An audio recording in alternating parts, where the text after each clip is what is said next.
Êtes-vous déjà demandé ce qui nous attend dans l'au-delà? Quelles décisions façonneront notre parcours au-delà de cette vie? Je veux que vous prêtiez une attention particulière, car ce que je m'apprête à révéler sur mon expérience de mort imminente va bouleverser votre compréhension de la manière dont les choix façonnent nos âmes pour 2025. Il y a des années, en tant que scientifique sceptique, j'ai fait face à la mort et découvert des messages glaçants sur notre avenir. Des visions que je me sens obligé de partager maintenant. Je me souviens de ce jour comme si c'était hier. Debout dans mon laboratoire, à l'université, entouré du bourdonnement familier des équipements et de l'odeur stérile des désinfectants, je faisais ce que j'avais toujours fait.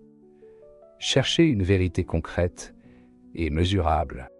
Pendant 15 ans, j'avais bâti ma réputation en tant que docteur Alex Mercer, le professeur qui exigeait des preuves empiriques pour tout. Mes collègues plaisantaient en disant que je ne croirais pas à la gravité, sans faire moi-même les calculs. Ce matin-là, j'avais rejeté un énième article d'un étudiant sur la conscience existant en dehors du cerveau. « Montrez-moi les données », avais-je dit, regardant son enthousiasme s'évanouir. La science ne repose pas sur des sentiments ou sur la foi. Si seulement j'avais su à quel point ces mots allaient me hanter. L'expérience que je menais ce jour-là devait être routinière, ou du moins, elle aurait dû l'être. J'analysais les réponses cellulaires à une stimulation électrique, quelque chose que j'avais fait des centaines de fois auparavant, mais quelque chose semblait différent. Peut-être était-ce la façon dont les lumières fluorescentes semblaient clignoter plus que d'habitude, ou comment l'air semblait chargé d'une énergie que je ne pouvais expliquer. J'ignorais bien sûr ces sensations, l'intuition n'avait pas sa place dans la méthodologie scientifique. Le premier signe que quelque chose n'allait pas est venu lorsque ma poitrine s'est serrée. Je me souviens d'avoir attrapé ma tasse de café, la voyant glisser de mes doigts au ralenti. Alors qu'elle se brisait sur le sol, une douleur fulgurante a traversé mon bras gauche. Mes genoux ont fléchi et le sol froid du laboratoire a brusquement couru vers moi. J'ai essayé d'appeler à l'aide, mais ma voix m'a trahi. La dernière chose que j'ai vue, ce furent les dalles du plafond, tournoyant au-dessus de moi, alors que l'obscurité s'infiltrait des bords de ma vision. Ce qui s'est passé ensuite a défié tout ce que je croyais sur la conscience, et l'existence, l'obscurité qui m'enveloppait, n'était pas le vide que j'avais attendu. Au contraire, elle semblait vivante, pulsant avec une présence que je ne peux décrire que comme consciente. En tant que scientifique, j'avais toujours imaginé que la mort serait comme éteindre un ordinateur, une simple cessation de l'activité électrique dans le cerveau.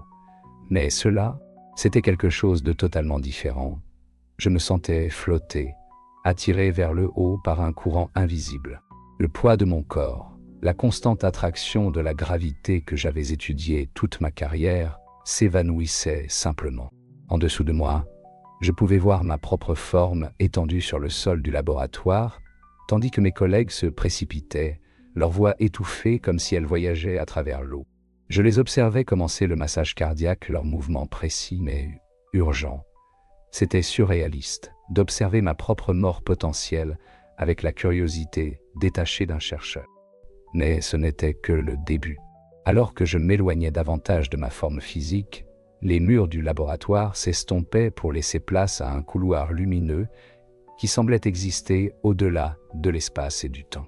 Et je n'étais pas seul tout autour de moi. Je les voyais d'autres âmes en transition. Certaines brillaient d'une radiance paisible, tandis que d'autres émaneraient une obscurité qui faisait reculer mon esprit scientifique avec horreur. Ces âmes, ces énergies conscientes m'avaient remarqué. L'une d'entre elles en particulier s'approcha, une présence brillamment lumineuse qui communiquait d'une manière que je ne comprenais pas. « Tu as toujours cherché la vérité », semblait-elle dire, mais tu regardais à travers la mauvaise lentille. L'ironie ne m'avait pas échappé. Me voilà un homme qui avait exigé des preuves physiques, pour tout en train de vivre quelque chose qui défiait toutes les lois physiques. Ce que cet être me montra ensuite changerait non seulement ma compréhension de la réalité, mais aussi ma perception de l'avenir immédiat de l'humanité et ce que j'ai appris sur 2025. Eh bien, c'est pourquoi je dois partager cette histoire avec vous maintenant, car le temps, il s'avère, n'est pas la progression linéaire que j'avais toujours enseignée à mes étudiants. Il est plus fluide, plus conséquent que ce que nous avons tous imaginé. L'être de lumière m'a guidé à travers ce que je ne peux décrire que comme une vaste chambre éthérée. Soudainement, ma vie a commencé à se dérouler devant moi, pas comme un film, mais comme si je revivais chaque instant en même temps. J'ai ressenti la joie de ma première découverte scientifique, la fierté d'avoir obtenu mon doctorat, mais aussi la douleur que j'avais causée aux autres avec mon scepticisme rigide. Chaque commentaire désinvolte, chaque fois que j'avais étouffé la curiosité d'un élève face à l'inconnu, tout cela portait un poids que je n'avais jamais reconnu auparavant. Mais ce qui m'a vraiment secoué, c'est lorsque d'autres âmes ont commencé à se rassembler autour de moi. Elles ont formé ce que je ne peux décrire que comme un conseil, leurs énergies pulsant avec une urgence qui transcende notre compréhension terrestre du temps. Certains irradiaient sagesse et paix tandis que d'autres semblaient porter le fardeau de décisions ayant conduit à des conséquences dévastatrices. Je veux que vous compreniez quelque chose de crucial ici. Ce n'était pas juste des esprits au hasard. Chacun venait de faire récemment la transition depuis la Terre, portant avec lui le savoir accumulé de ses vies et une compréhension profonde des liens entre les choix humains et leurs conséquences spirituelles. Ce qu'ils m'ont montré sur notre avenir immédiat m'a laissé tremblant. Même maintenant, alors que je partage cela avec vous, je peux sentir mes mains trembler. Ils communiquaient par vagues de pensées et d'émotions pures, me montrant des visions de 2025 que j'aimerais pouvoir oublier, mais voilà la chose. Ils ne me montraient pas un avenir figé. Au lieu de cela, ils révélaient comment nos choix actuels, les vôtres, les miens, ceux de tout le monde s'entrelacent pour créer ce qui s'en vient. Et laissez-moi vous dire, si nous ne changeons pas de cap bientôt, ce qui arrive sera tout simplement catastrophique. J'ai vu des villes immenses plonger dans l'obscurité, leurs réseaux électriques échouant sous la pression de notre consommation incontrôlée. Ce n'était pas juste une coupure temporaire. J'ai été témoin de la manière dont cette cascade de panne commencerait en Europe vers mai 2025, se répandant comme un virus à travers des systèmes interconnectés. Les âmes m'ont montré comment cette crise découle directement de notre choix collectif de privilégier le profit au détriment de la durabilité, notre refus d'écouter les avertissements qui ont toujours été devant nous. Mais la situation est encore pire. Grâce à leur sagesse céleste, ils ont révélé un effondrement économique imminent, lié directement à notre exploitation des ressources de la Terre. J'ai vu des catastrophes naturelles, nées de notre négligence environnementale, déclencher une réaction en chaîne sur les marchés mondiaux. Les images qu'ils m'ont montrées de troubles sociaux de communautés se retournant les unes contre les autres alors que les ressources deviennent rares, c'était comme observer les pires impulsions de l'humanité amplifiées à travers un prisme de désespoir. Ce qui m'a le plus frappé, c'est la manière dont ces âmes ont souligné le rôle du choix individuel dans tout cela. Chaque âme dans ce conseil avait contribué à cet avenir d'une façon ou d'une autre pendant son temps sur Terre, que ce soit par action ou par inaction. Certains brillaient de regrets pour des occasions manquées, des chances qu'ils avaient eues de s'exprimer ou de faire des choix différents qui auraient pu altérer notre trajectoire collective. Vous voyez, dans ce domaine, il n'y a pas de moyen d'échapper à la vérité de nos actions. Chaque choix que nous faisons crée des ondes qui s'étendent bien au-delà de nos vies individuelles. J'ai observé comment des décisions prises dans les conseils d'administration des entreprises, dans les bureaux politiques et même dans nos propres maisons s'entrelacent pour créer une tapisserie de conséquences qui se révélera en 2025. Une âme en particulier s'est approchée de moi. Son énergie portait le poids de quelqu'un qui avait détenu un pouvoir significatif sur Terre, mais qui avait choisi le gain personnel plutôt que le bien-être collectif. Le remords qui émanait de cet être était presque insupportable. À travers notre connexion télépathique, ils m'ont montré comment leur choix avait contribué à ouvrir la voie à la montée de nouveaux leaders autoritaires qui exploiteront les crises à venir, utilisant la peur pour consolider leur pouvoir et approfondir les divisions sociales. Le Conseil a clairement fait comprendre, ces événements à venir ne sont ni aléatoires ni inévitables. Ils sont le résultat direct d'une crise spirituelle dans la conscience humaine. Notre choix collectif d'ignorer les vérités plus profondes sur notre interdépendance, notre responsabilité, les uns envers les autres et envers la planète qui nous sustente. Mais voici ce qui me donne de l'espoir. Et pourquoi je partage cela avec vous maintenant? Ils m'ont également montré qu'il n'est pas trop tard pour changer de cap. C'est ici que je vous demande de vraiment prêter attention. Car ce que le conseil a révélé ensuite était à la fois terrifiant et éclairant. Ils m'ont montré comment les choix que nous faisons dans les mois à venir amplifieront ou atténueront le chaos à venir en 2025. J'ai entrevu deux futurs possibles se déployer simultanément, l'un de ténèbres et l'autre d'espoir. Dans cette timeline sombre, j'ai été témoin de la manière dont notre trajectoire actuelle mène à une tempête parfaite de crise. D'ici mars 2025, les premiers signes majeurs deviendront impossibles à ignorer. J'ai vu d'énormes pannes de courant balayer les villes européennes, commençant par les centres industriels, et se propagent. Mais ce ne sont pas de simples défaillances techniques. Elles sont la manifestation physique de notre déconnexion spirituelle, de l'énergie qui soutient toute vie. Les âmes m'ont montré comment ces blackouts déclenchent un effet domino. Imaginez ceci. Alors que les villes plongent dans l'obscurité, les infrastructures numériques, dont nous sommes devenus si dépendants, commencent à s'effondrer. Les systèmes bancaires échouent, les chaînes d'approvisionnement se brisent, et la panique se propage comme une traînée de poudre. D'ici mai 2025, ce qui avait commencé comme une crise énergétique se transforme en un effondrement économique à part entière. J'ai regardé les marchés s'effondrer, pas seulement des chiffres sur un écran, mais de vraies personnes, perdant tout ce pourquoi elles avaient travaillé. Mais voici ce que les âmes ont souligné avec le plus de force. Ces événements ne sont que des symptômes d'une crise spirituelle plus profonde. Elles m'ont montré comment notre conscience collective est devenue fragmentée, divisée par des frontières artificielles d'idéologie et de peur. J'ai vu l'essor de leaders charismatiques qui exploitent cette division, promettant la sécurité mais offrant le contrôle. Leurs mots semblent convaincants en surface, mais dans le royaume spirituel, je pouvais voir l'obscurité qui alimente leurs promesses. Une des âmes, un être ayant récemment quitté une position d'influence mondiale, a partagé une réflexion particulièrement troublante.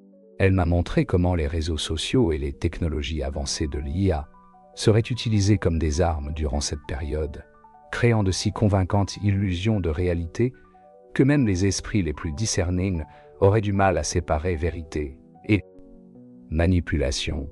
La confusion et la peur qui en résulteraient créeraient les conditions parfaites pour un contrôle autoritaire. Mais ensuite, dans un moment qui me met encore les larmes aux yeux, elles m'ont montré le chemin alternatif. C'était comme observer un écran partagé du potentiel humain. Dans cette timeline plus lumineuse, j'ai vu des communautés se rassembler au lieu de se désintégrer. J'ai été témoin de la façon dont de petits groupes d'individus éveillés pourraient créer des ondes de changement positif, commençant par leur propre quartier et s'étendant ensuite. Le conseil a clairement indiqué. La clé pour éviter la timeline sombre réside dans nos choix individuels et collectifs. Ici et maintenant, ils m'ont montré comment chaque personne qui s'éveille à cette réalité devient un point de lumière dans le royaume spirituel, créant un réseau de conscience capable de modifier littéralement le cours des événements futurs. Je sais ce que certains d'entre vous pourraient penser. J'aurais certainement été sceptique à tout cela avant mon expérience. Mais laissez-moi partager quelque chose de plus personnel pendant mon temps. Dans ce royaume, on m'a montré des décisions spécifiques que j'avais prises dans ma propre vie et qui avaient contribué à la crise à venir. En tant que scientifique, j'avais rejeté et même ridiculisé des idées qui ne rentraient pas dans ma vision matérialiste du monde.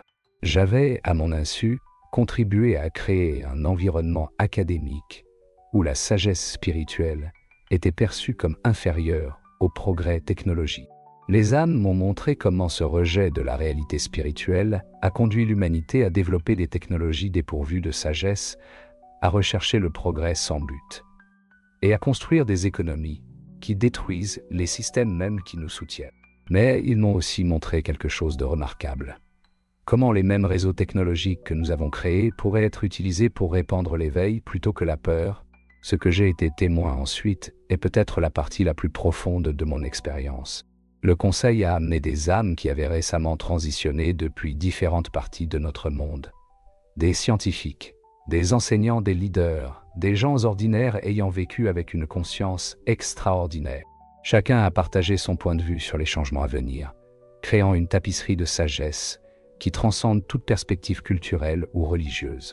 Ils m'ont montré comment les catastrophes environnementales auxquelles nous sommes confrontés, les inondations, les incendies et les tempêtes qui vont s'intensifier jusqu'en 2025, sont la réponse physique de la Terre à notre déconnexion spirituelle. Mais ces événements, aussi dévastateurs soient-ils, créent également des opportunités pour l'humanité de se souvenir de sa vraie nature. Dans les moments de crise, lorsque les distractions habituelles s'évanouissent, les gens ont la chance de redécouvrir leur connexion innée les uns aux autres et à la planète.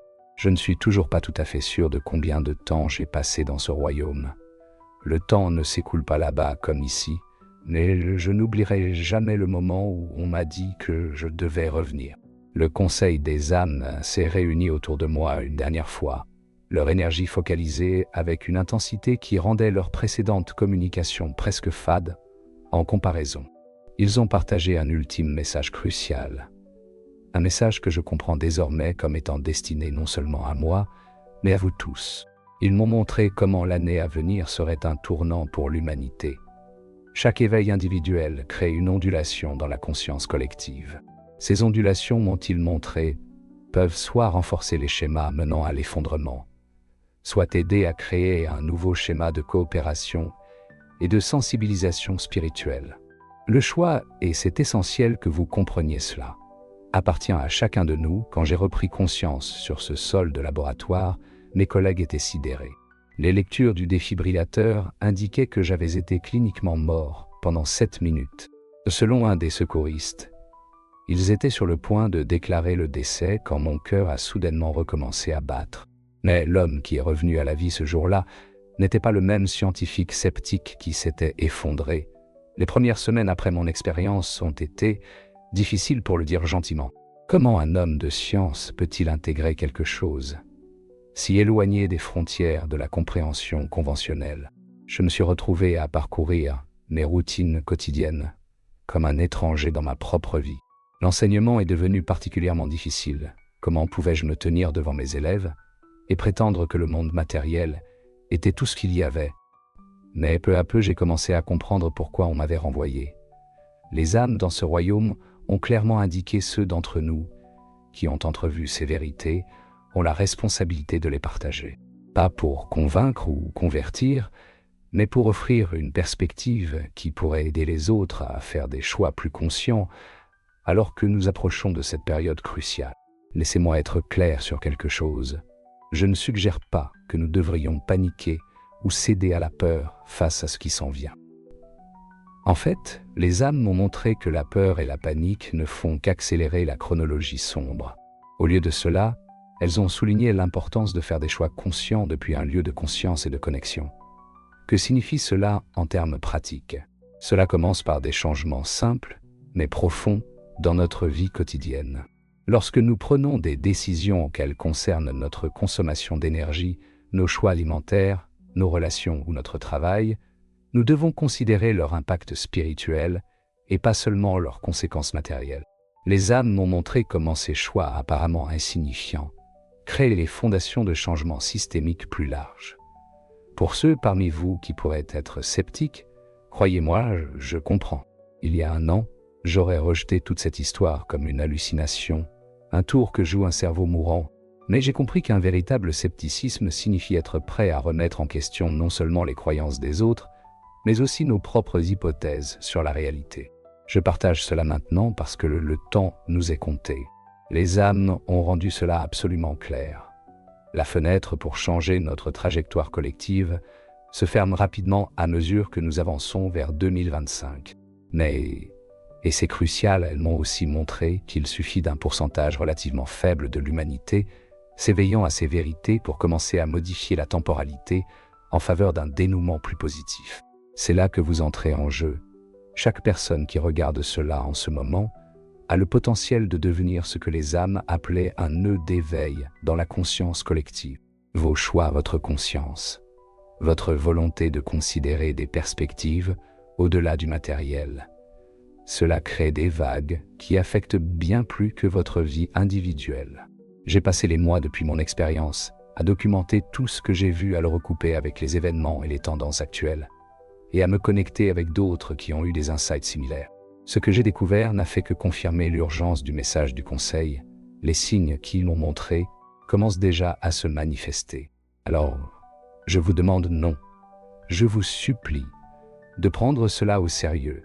Réfléchissez à votre propre vie, vos choix, votre impact sur le monde qui vous entoure.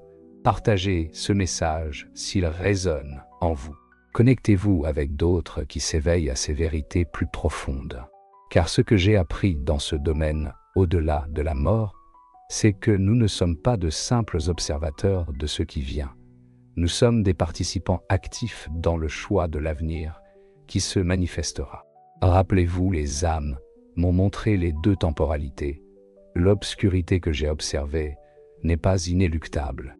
Chaque choix que nous faisons à partir de cet instant détermine le chemin que l'humanité empruntera. Nous avons le pouvoir de choisir la sagesse plutôt que l'ignorance, la connexion plutôt que la division, et la conscience éclairée plutôt que le progrès aveugle. La question n'est pas de savoir si le changement est en route, c'est quel rôle chacun de nous jouera dans la façon de façonner ce changement. L'avenir est entre nos mains, mais il ne nous reste pas beaucoup de temps pour choisir notre voie. Que choisirez-vous ?